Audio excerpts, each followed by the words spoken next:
ایک صحابی آیا، یا رسول اللہ میرا باپ میرا پیسہ مجھ سے پوچھے بغیر ہی خرچ کرتا ہے۔ بات تو قانون کی اس نے ٹھیک کی تھی کہ اگر بیٹے کی کمائی ذاتی ہو، ذاتی باپ کی طرف سے نہ ہو، ذاتی محنت مزدوری کر کے ہو، تو باپ کو اجازت لے کے خرچ کرنا چاہیے، قانون یہ ہے۔ اس نے آ کے شکایت کر، تو آپ نے اس کو بلوایا۔ جب اسے پتا چلا کہ میرے بیٹے نے میری شکایت کی تو ان کو بڑا غم ہوا۔ تو عرب تو پیدائشی شاعر ہوتے تھے، ماں کا دودھ چھوڑتے تھے اور شعر کہنا شروع کر دیتے تھے، عرب کا ماحول ایسا تھا۔ تو اس کو انہیں جب پتا چلا کہ میرے بیٹے نے میری شکایت کی تو ان کو رنج ہوا، تو انہیں کچھ شعر کہے، زبان سے نہیں، دل میں، دکھ میں آ کر اشعار۔ جب یہ آئے نا مسجد میں تو جبریل پہلے آ چکے، یا رسول اللہ تعالیٰ فرما رہے ہیں کہ آپ ان کا کیس بعد میں سنیں، اس سے کہیں وہ شعر سنا جو تیری زبان پہ تو نہیں آئے پر اللہ نے سنا لی۔ میرے اللہ کی نظر کیسی ہے بتایا ہے، میرے اللہ کا سننا کیسا ہے بتا رہا ہوں۔ آئے ہائے، تو آپ نے کہا اچھا بھائی تیرا معاملہ تو ہم سنتے ہیں، لیکن پہلے تو بتا کہ وہ کون سے اشعار ہیں جو تو نے دل ہی دل میں کہے، زبان پر نہیں ہے اور اللہ نے اسے عرشوں پر سنا ہے۔ وہ کہنے لگا یا رسول اللہ ہم تو پہلے ہی آپ پہ ایمان لائے ہیں، پر روز ہی ہمارا ایمان بڑھ جاتا ہے اس قسم کی چیزوں سے کہ آپ کا رب کیا طاقتور رب ہے، جس نے میرے دل کی دھڑکنوں میں اٹھنے والی آواز کو بھی سن لیا۔ میں نے تو زبان سے ایک لفظ نہیں کہا تھا، آپ نے کہا تو سنا کیا کہا تھا۔ اور یہ ایک آدمی سوچ رہا ہے، اب جتنے بیٹھے ہو سب اپنے دلوں میں پتہ نہیں کیا کیا سوچے جا رہے، وہ سب پر نظر کیے ہوئے، سب کو دیکھ رہا، سب کو سن رہا ہے۔ کیا کہا تھا؟ کہا جی میں نے کہا تھا غزوتکم مولودا ومنتک یافع تعل بما اجنی علیک وتنہل وَإِذَا ذَاقَتْكَ بِالسَّقْمِ لَيْلَةً لَمْ أَبِتْ لِسَقْمِكَ إِلَّا سَاهِرًا أَتَمَلْمَلُ كَأَنِّي أَنَا الْمَطْرُوقُ دُونَكَ بِالَّذِي تُرِقْتَ بِهِ دُونِي فَعَيْنِي تَهْمَلُ تَخَافُ الرَّدَى نَفْسِي عَلَيْكَ وَإِنَّهَا لَتَعْلَمُ أَنَّ الْمَوْتَ وَقْتٌ مُؤَجَّلُ فَلَمَّا بَلَغْتَ السِّنَّ وَالْغَايَةَ الَّتِي إِلَيْهَا مَاذَا مَا فِيكَ كُنْتُ أُؤَمِّلُ جَعَلْتَ جَزَائِي غِلْظَةً وَفَظَاظَةً كَأَنَّكَ أَنْتَ الْمُنْعِمُ الْمُتَفَضِّلُ فليتك إن لم تروا حق أبوتي فعلت كما الجابر جابر يفعل فأوليتني حق الجوار ولم تكن علي بمال دون مالك تبخل۔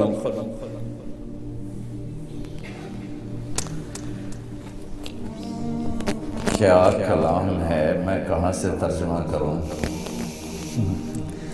کہا بیٹا جس دن تو پیدا ہوا تھا نا اسی دن سے ہم نے اپنے لیے جینا چھوڑ دیا۔ ایک پیو دی فریاد سنو، بچے بھی بیٹھے ہو، پیو بھی بیٹھے ہو، والدین میں ہیں، اولاد بھی ہیں، اولادوں کو پتہ نہیں ہوتا کہ ماں باپ کتنا دکھ اٹھاتے ہیں۔ بیٹا جس دن تو پیدا ہوا تھا ہم نے اسی دن اپنے لیے جینا چھوڑ دیا، ہم نے تیرے لیے جینا شروع کیا، تجھے راحت پہنچانے کے لیے تکلیفوں سے ٹکر لی، تجھے گرم رکھنے کے لیے سرد ہواؤں کے تھپیڑوں سے لڑا، تمہیں ٹھنڈک پہنچانے کے لیے تپتی ریت میں تپتی ہواؤں سے ٹکر لی، تجھے سلانے کے لیے ساری ساری رات جاگا، تجھے کھلانے کے لیے اپنا پیٹ کاٹا، تجھے خوش رکھنے کے لیے غموں کو سینے سے لگا لیا، تمہیں سکھ پہنچانے کے لیے دکھوں سے صلح کر کہ تو خوش رہے، تو خوش رہے، تیری خوشی دیکھنے کے لیے اپنے آپ کو مشقت کی چکی میں پیس کے رکھ۔ اور جب کبھی تو بیمار ہوتا تھا تو ساری رات تیرے سرانے گزر جاتی تھی، کبھی تیری ماں بیٹھی، کبھی تیرا باپ بیٹھا ہے کہ کہیں مر نہ جائے، کہیں مر نہ جائے۔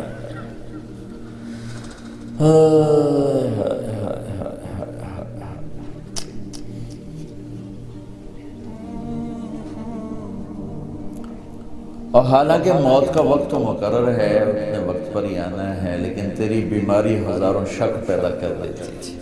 اور ہم یوں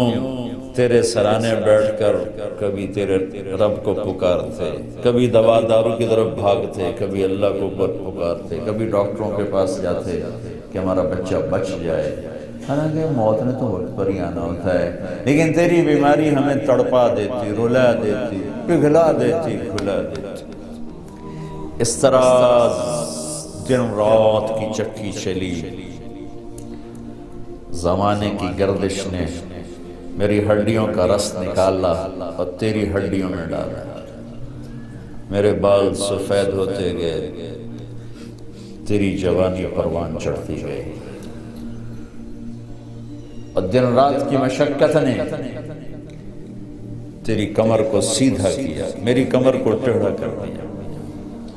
تو طاقتور بن گیا، میں لاٹھی پہ آ گیا، تیری جوانی ایک درخت بن گئی سرسبز، اور میری زندگی کے درخت کے سارے پتے جھڑ گئے۔ تو مجھے خیال آیا کہ جیسے میں اس کی انگلی پکڑ کے چلتا تھا، اسے کندھے پہ بٹھا کے چلتا تھا، اسے گود میں لے کے بیٹھتا تھا، اس کو ہاتھوں پہ اٹھا کے چلتا تھا، اس کو بیٹھ کے اس کے کپڑے بدلتا تھا، اس کو کھانے کھلاتا تھا، اس کو اسکول چھوڑنے جاتا تھا، اسکول سے لینے جاتا تھا، تو اب میری کمر جھک گئی ہے، تو اب یہ میری لاٹھی بنے گا، میں اس کے ہاتھ پکڑ کے چلا بھی میرا ہاتھ پکڑ کے چلے گا، میں اس کا آسرا بنا بھی میرا آسرا بنے گا، لیکن میرا بیٹا تیری تو آنکھیں سر پر چلی گئی، ماتھے پہ چلی گئی، اور تو مجھے ایسے دیکھنے لگا جیسے میں تیرا باپ نہیں تیرا نوکر ہوں، تیری آنکھوں کے تیور بتانے لگے کہ شاید میں تیرا باپ نہیں، تو میں تنہائی میں بیٹھ کے سوچنے لگا کہیں میں نے خواب تو نہیں دیکھا تھا کہ میں اس کا باپ ہوں، چونکہ اس کا رویہ تو یہ بتا رہا ہے کہ میں نوکر ہوں، یہ مالک ہے، اور میں اپنے 30 سالہ خواب کو جھٹلاؤں یا اس کو دیکھوں؟ تو پھر مجھے خیال آیا کہ ہاں واقعی یہ مالک ہے، میں نوکر ہوں، لیکن نوکروں کو بھی تو کوئی نہ کوئی پوچھ ہی لیتا ہے بیٹا، ارے مجھے نوکر سمجھ کے ہی پوچھ لیتی، مجھے پڑوسی سمجھ کے پوچھ لیتی، ایک پڑوسی سمجھ کر ہی میرا حال پوچھ لیتی، اور یوں اپنے پیسے کے بارے میں حساب کتاب نہ کرتے جیسے تو نے اللہ کے نبی کو حساب کتاب سنایا۔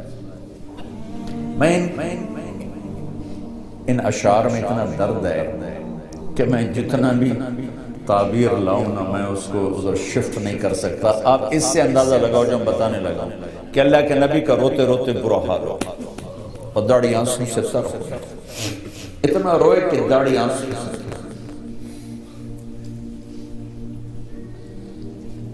تو میں ان کو کیسے اردو میں کیسے لاؤں؟ ایک درد بھری فریاد ہے، درد بھری فریاد کا ترجمہ نہیں ہوا کرتا، الفاظ تھوڑے جے دس دیو بھئی اے آندہ دے، درد کو کہاں سے پیش کروں؟ اس درد کی تعبیر دے رہا ہوں کہ میرے نبی داڑھی آنسوں سے تر ہو، تو آپ نے ان کے بیٹے کو ایسے گریبان سے پکڑا اور یوں جھٹکا دفع ہو جا، اٹھ جا میری نظروں سے دور ہو جا، انت و مالک لابیک، تیرا سب کچھ تیرے باپ کا۔ بتانا تو میں یہ چاہ رہا تھا کہ میرا اللہ سننا کتنا طاقتور سننا، کتنا طاقتور دیکھنے والا ہے، پھر ہم اس کو للکارتے ہیں کبیرہ گناہوں کے ساتھ، اور پھر وہ ہمارے اوپر پردے ڈال دیتا ہے، پتہ نہیں لگتا